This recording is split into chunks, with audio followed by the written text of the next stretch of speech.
Howdy,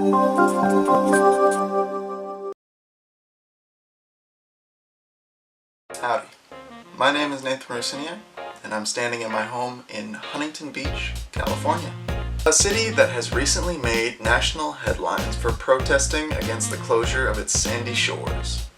This made me wonder how the rest of the world was doing, so I called on some context from Argentina, Scotland, Spain, Philippines.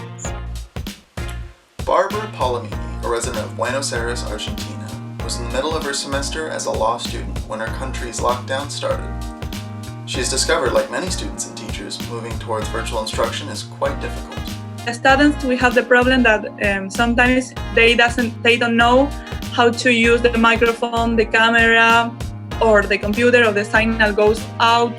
So we have that problems with hardware and software. She also teaches at the university, which has its own set of problems.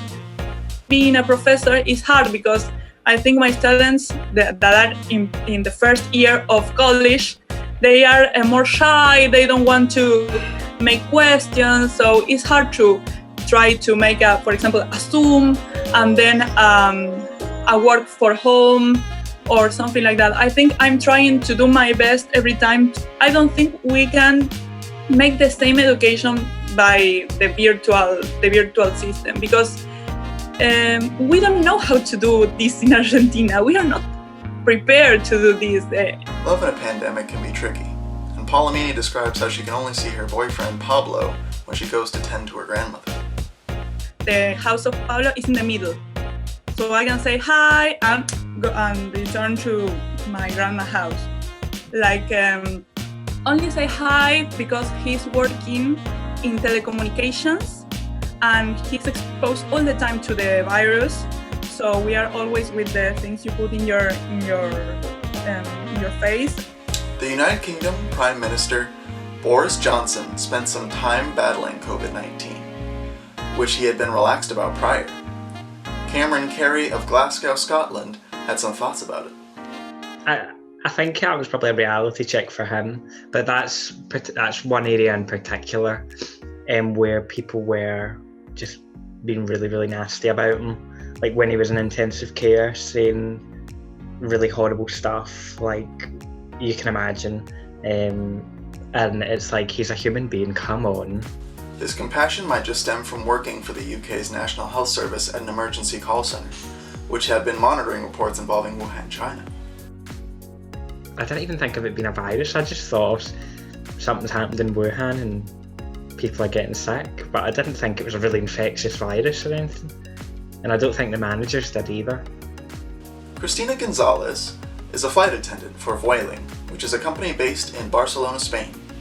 What would have been a busy 600 flights a day is now only 10. I was supposed to be working by spring break and by summer. I'm not. And people, and like, until we get back to normal, until we get back to flying, it's not going to be 1 or 2 months. It's going to be like until Europe becomes normal again. Reflecting on how things used to be and what is to come is quite jarring to Gonzalez.